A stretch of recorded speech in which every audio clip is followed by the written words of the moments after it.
Bruce Lee was working on Sanjing Moon, Fist of Fury. And there not enough stuntmen.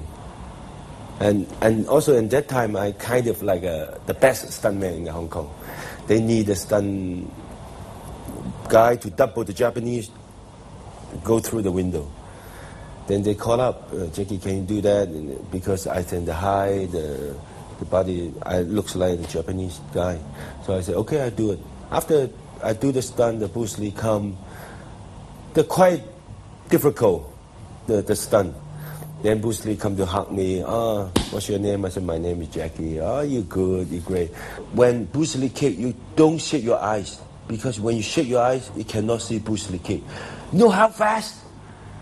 No, because the roommate, the mix, Bruce Lee, a lot of pressure. Human being, just human being. Cannot, like a cartoon. No, how fast? That's the fast you can be. Even Muhammad Ali, right now Tyson, the punch fast, but you still can see.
I think you'd probably agree, Bruce, that the thing that's limited the appeal of Chinese films to Western audiences is that it's very unusual to find a Chinese actor who can act. And when I say that, I mean act in the Western style. Yes, it definitely has, because when I first arrived there, I did the Green Hornet, television series back in '65.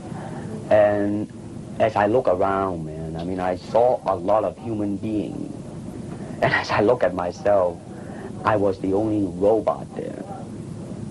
Because I was not being myself, and I'm trying to accumulate external security, external technique, the way to move my arm, but never to ask and say what Bruce Lee would have done. I was a friend of Raymond Chow, the producer of Golden Harvest, and I heard that he was looking for me to be in one of his films. So I happened to be walking by his office one day and decided to just go in and see what it was. And he said, can you shoot tomorrow? We've got one with Bruce Lee. And I actually wasn't familiar with Bruce Lee at the time. And but I said, why not? I haven't done that before. So he said, we'll pick you up at 8 o'clock in the morning. And we started shooting that next morning. He said he wanted me to be the big boss. Yeah, Bruce was terrific to work with. He really was. I had not been in any films before, but he made everybody feel at ease, and there was never any pressure. He made it fun. So there were very few double, triple takes. It was, you take one and okay, wrap it, take another one, and do another scene. So, but he was good at making sure that everybody knew what they were doing before they took the cameras rolled. And so but he was good. If there was somebody make a mistake, he didn't get upset. He made a joke about it, and so it was never any pressure at all. The guy was really quite a super guy, not on a big mega ego trip. On the set, he was so friendly to all of us. As you can see from some of the pictures, the still pictures from that film, he was always mixing around with us. Whenever there was no filming, he was always talking to us and making jokes and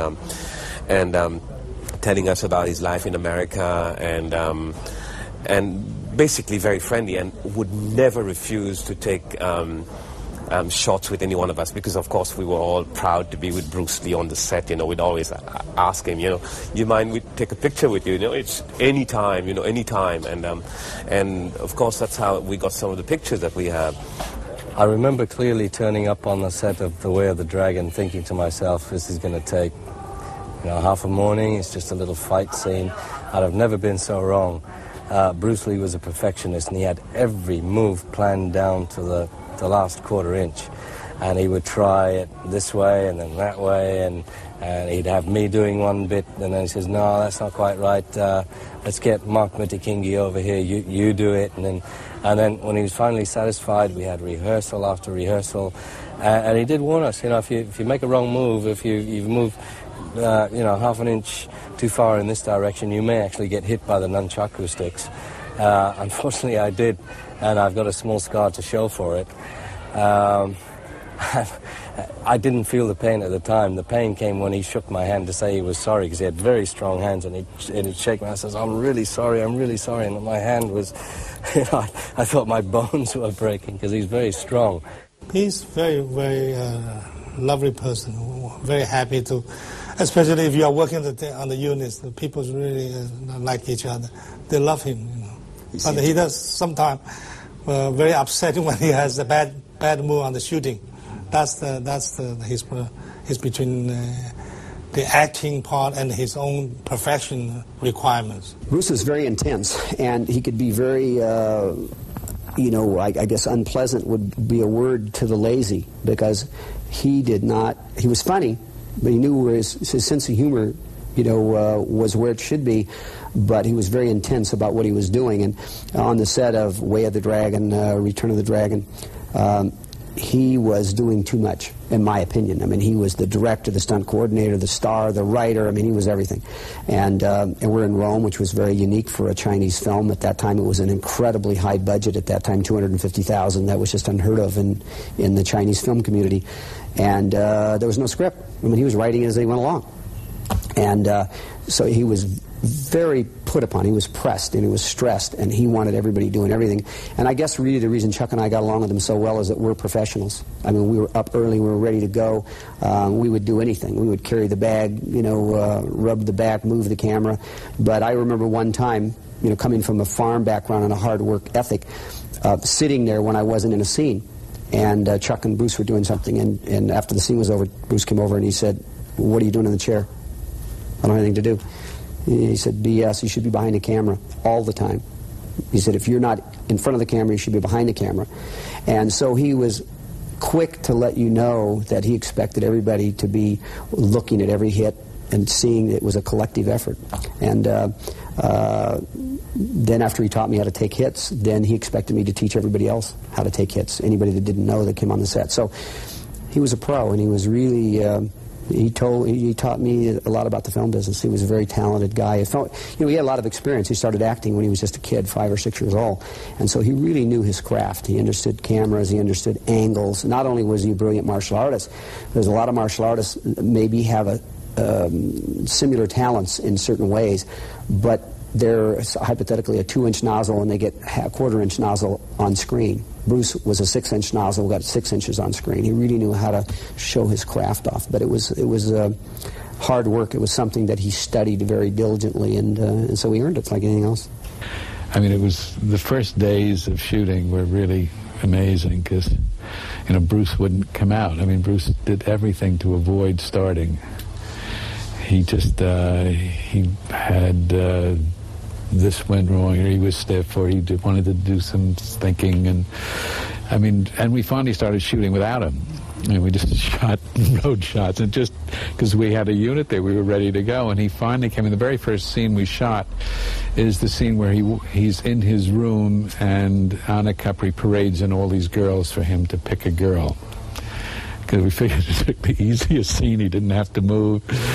And he was a wreck. I mean, if you look at the scene carefully, I mean, you can see his mouth is trembling. I mean, he was just so anxious and nervous. Not that he wasn't good, but it was important for him. This was